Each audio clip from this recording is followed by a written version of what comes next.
Hello friends, you're with the Lonesome Gamer, and I'm still playing Imperium Romanun II.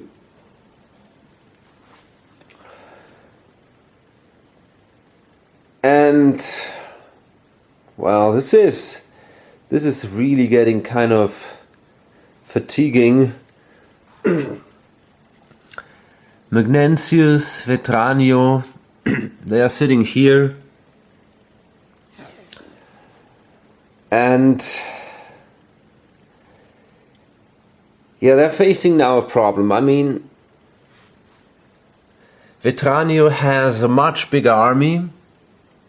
Well, it's not that much bigger, but it has a stacking value of 123. Magnentius has a stacking value of 91. And it is bigger, but the higher morale value of Magnentius kind of makes up for that.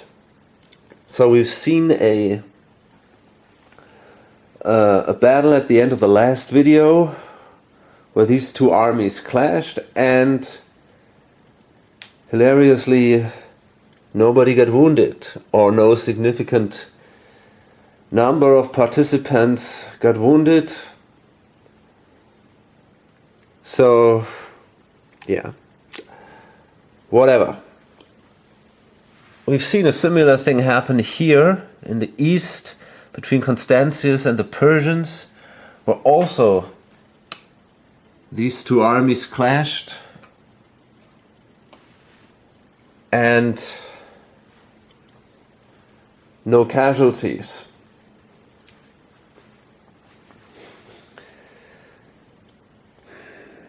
Okay, now that brings us to a new problem here in the West, and that is the problem with the supply.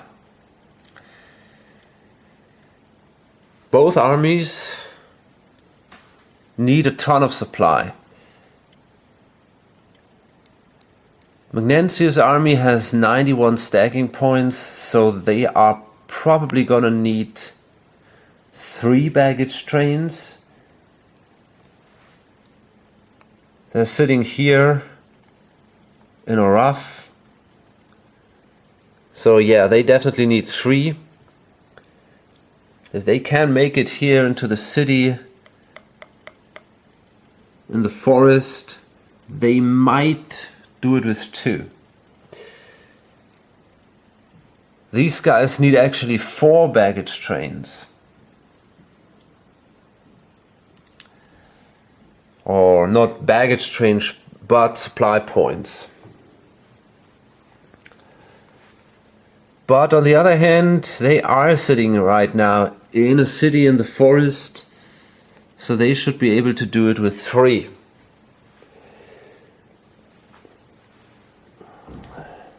They have 1 supply point, they have 2. Now, we come now to June. That brings us to another taxation phase. That means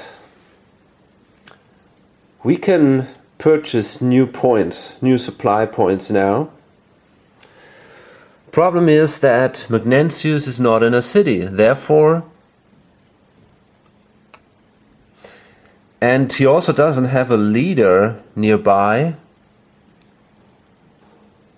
I wonder if there... look at that, there is one.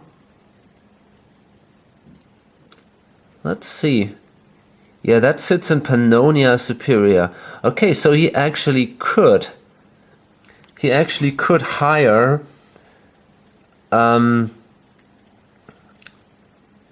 baggage trains in Pannonia, and that could give him a big advantage then.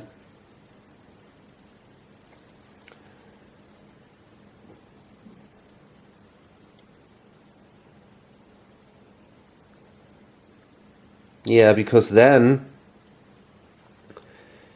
he could actually keep this as a single army, while the other guys, and that's pretty sure,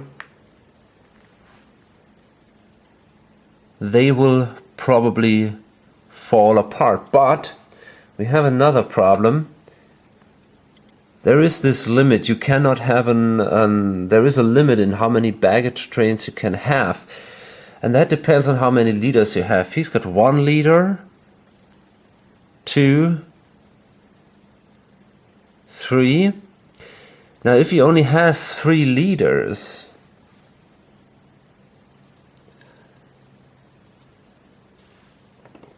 then he can only buy 1 more baggage train, because 1 is sitting here. And that actually, well, actually he cannot even buy 1 more baggage train, because there is 1 here. Yeah, so it's not looking that good. There is another leader in here, so he has 4 leaders. So that means, yes, he can only buy 1 more baggage train in Pannonia. But you know, there is still the supply problem for both sides, and that means that the armies will probably fall apart in the next turn, or in the turn after the next turn in July. So what does that mean? Well, it means that we'll then see here, and I find that, I don't know, that makes a lot of sense historically, or whatever, if that makes sense in any way. We will then see here a ton of units running around. Same here. Everywhere, just as many units so that they can forage from the country. And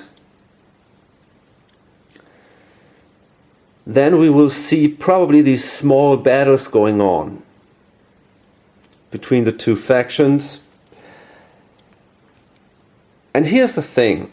If we have that situation, and then in each of these battles, Magnentius will have the advantage of the higher morale. So each battle will probably be at the kind of 101 table, I guess, because there will probably be always 2 parties, both at the supply limit of the hex. They will attack each other, so they will probably have the same size, and then that means that Magnentius will always have that +1 or maybe even +2 morale advantage. Of course, there is also terrain involved, but in the end we can expect that in the situation that the both armies fall apart, Magnentius will win this thing. Now Vetrani will have 1 more shot before this actually happens. But if he does that, he still he has now a bigger army, so he can roll now on the 5-4 table, but he will still have that morale penalty.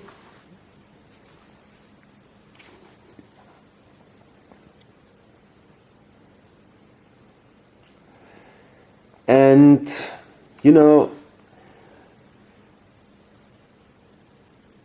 I wonder maybe if Constantius will give him all his money that he gains now during the taxation phase.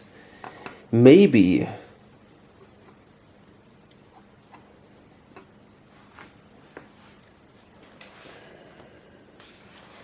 then he can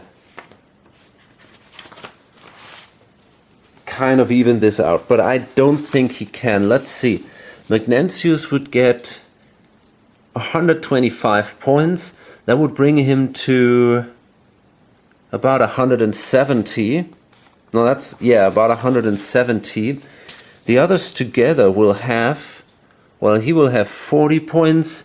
Okay, so that means even if they throw all their money together, they would only end up at about 130, 140. So Magnentius still has the edge here. He can boost his morale to a +2 value if we see that final battle. And in addition, he's now sitting here in the mountains, so he gets a +1 terrain bonus. That would mean that we would see a +3 bonus on his side, and that simply makes no sense. An attack on this situation makes absolutely no sense for Vetranio. Magnentius simply has to wait until both armies fall apart, and then he can win this because of his morale advantage. Okay, so but that actually brings Vetranio now into the situation where he can say, well, okay, there is no way I can win this. It's just not gonna happen. I've tried to be true to the Roman Emperor, but it didn't work. So I'm gonna go my own way. I'm gonna follow the winner here. I'm gonna follow Magnentius. This is possible. He can switch sides.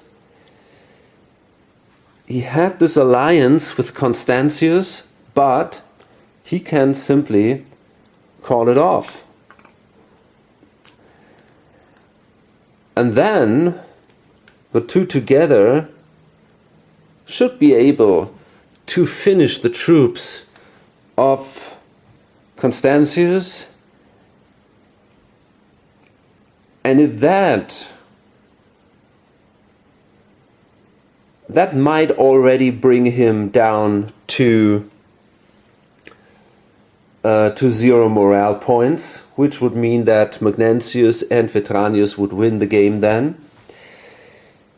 If that should not be the case, they have to hurry to Byzantium, Constantinopolis, and take that. Now the question is, in this situation, Constantius will also head westwards with his last troops, try to defend this city, and the Persians then can take Syria and Osrhoene. Now if the Persians take these two areas before Vetranio and Magnentius take out Constantinople, then they could win the game. Otherwise, it's going to be the other Roman faction here. So let's see. We'll find out what happens. I'm pretty sure this is going to be the last video. First of all, we got to go through the event phase, and maybe something of interest happens here too. So we start with Magnentius. That's a 9 and a 6. No event. Vetranio. That's a 10 and a 10. No event.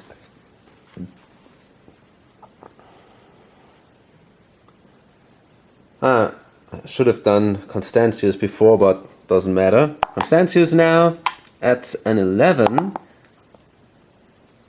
and 9. So again no event. And finally the Persians. And this is a 10 and a 5. Also, no event. Okay.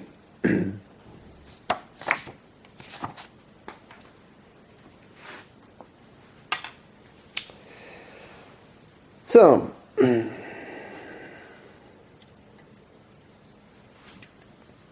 okay, now we come to the taxation and mobilization, and I think basically the only thing that actually will happen is that the players will purchase these the baggage trains. Okay, I'm doing a ton of calculations here. The problem is, if I do an attack here, then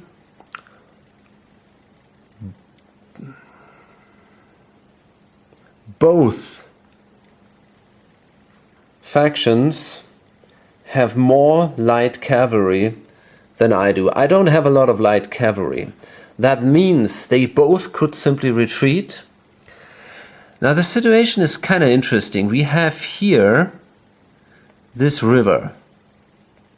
So that means they could only retreat in this rough space and in that rough space. But that is good enough, okay? That one for each faction. Now, the problem is also that I assume, because that's the player order, Constantius would be the first to retreat.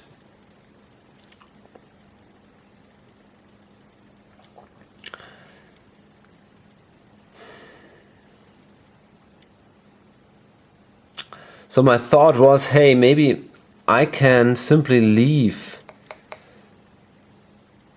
a force here so that Vetrano cannot retreat, and then I could defeat Vetrano.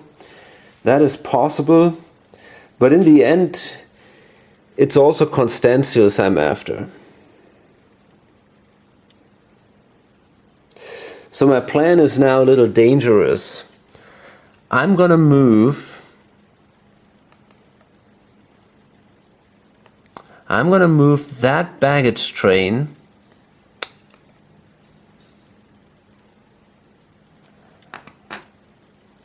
and actually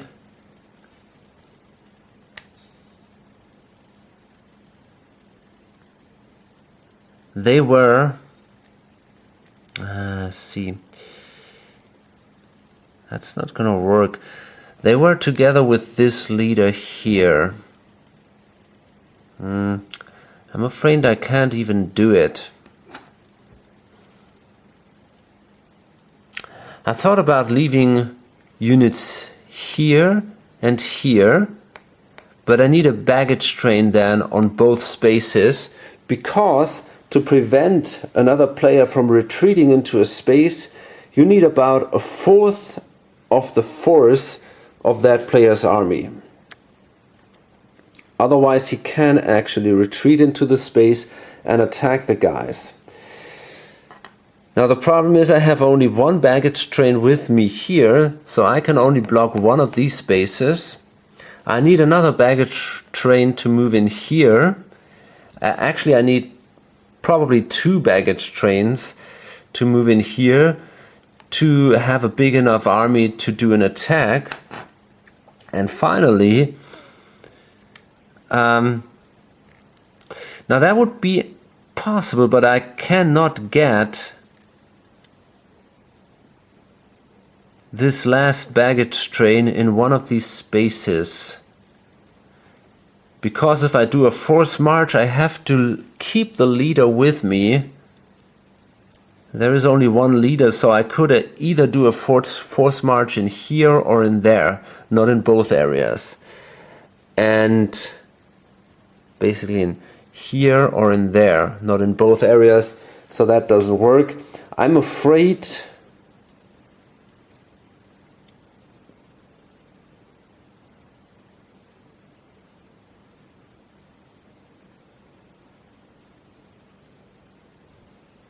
Yeah, I'm afraid my planning doesn't work. So I might consider either taking out Vetranio,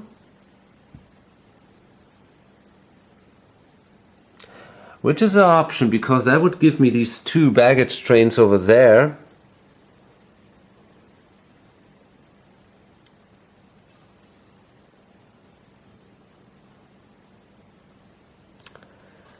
Or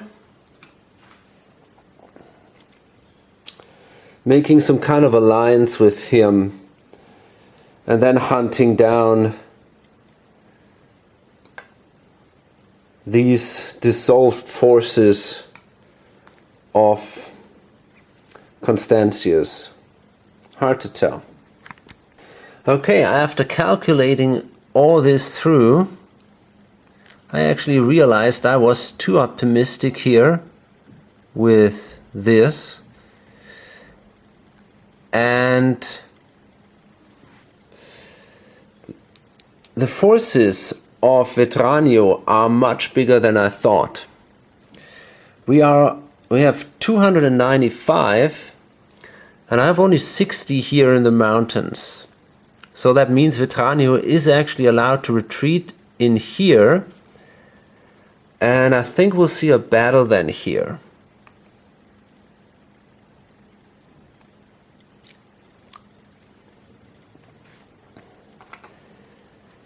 So that's pretty bad, because it probably means I'm going to lose my army or my heavy infantry here.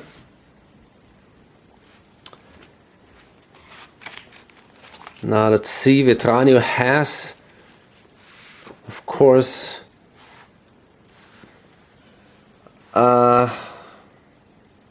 yeah, he is on the 4-1 table, so we have a better morale, we are in a better terrain, but still I think that's not gonna help us a lot.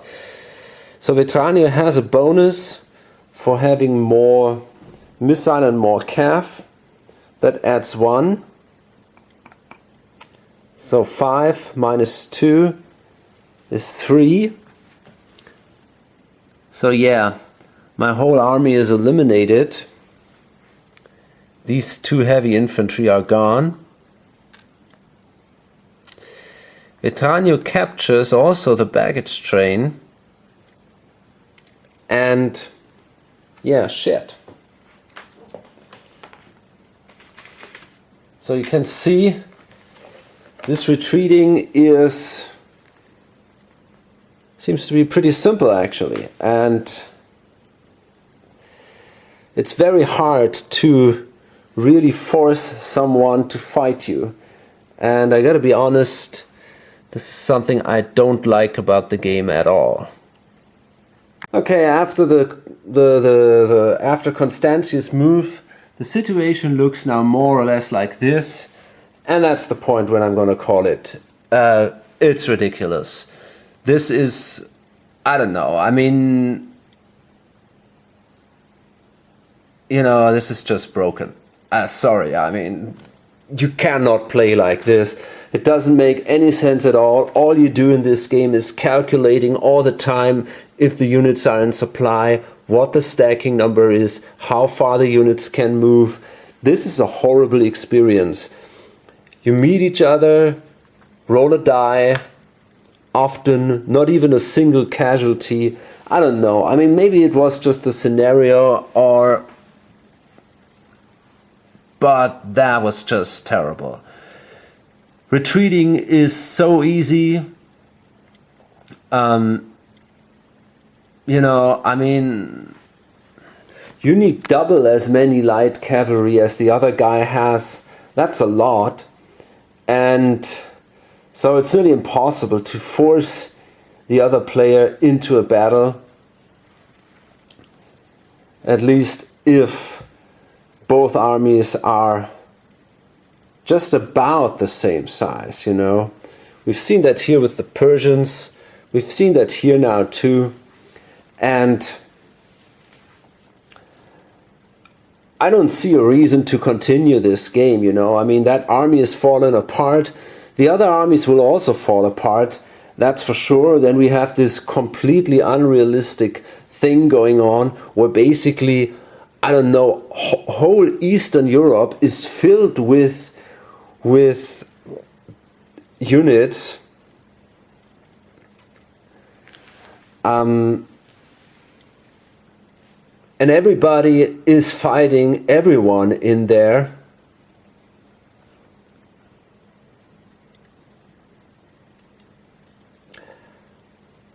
Yeah, I mean, just sorry folks, but this is something I can get absolutely no enjoyment out of. I assume in the end probably Magnentius might have won that. He might have been able to win that because of his morale bonus. So in all these small battles that would come up now and that would go on for a while, he would have a +1, often even a +2 modifier. So yeah, that would probably give him the edge in the end. But that can go on for a long, long time. And I don't see any reason why I should do that. Probably actually not Magnentius would have won that, but maybe the Persians. If Constantius moves westward, then the Persians can take the provinces here and they would win the game. I have no idea, but I don't care. I mean, this is absolutely not enjoyable to me anymore. The first scenario also was kind of doubtful and I didn't enjoy it too much, but it was a much better experience than this one. You know, if you have all these massive armies with stacking points of 90, 120 and whatever, and you have to count that all the time, yeah, it's just, even if it's a heavy war game, this is just not what I expect. You know, it's nothing else than calculating. No big decisions to make. The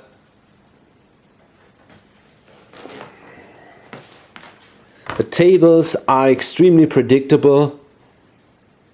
As soon as you have a 3-2 advantage, you basically win the battle.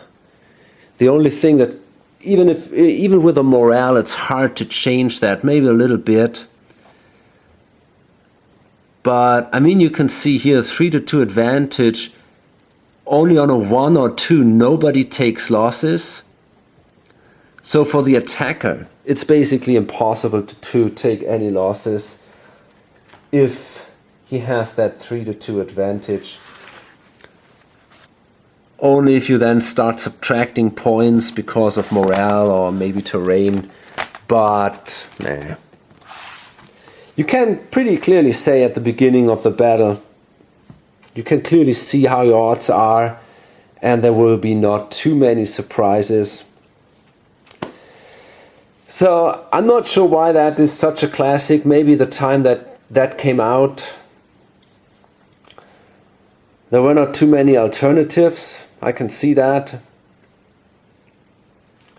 And I can also see that how this game can be fun if you play it with other players. Because then, if this is more hidden, you don't know how many troops there are, and there might be some interesting surprises then.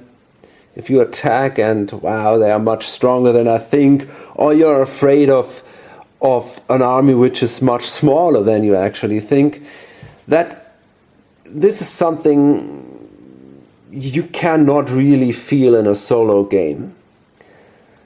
But still, you know, wow. What a horrible experience. Okay, well, anyway, I've tried it, but I'm not gonna go on with that anymore. So, hope to see you on the next video or on lonesomegamer.com. Bye.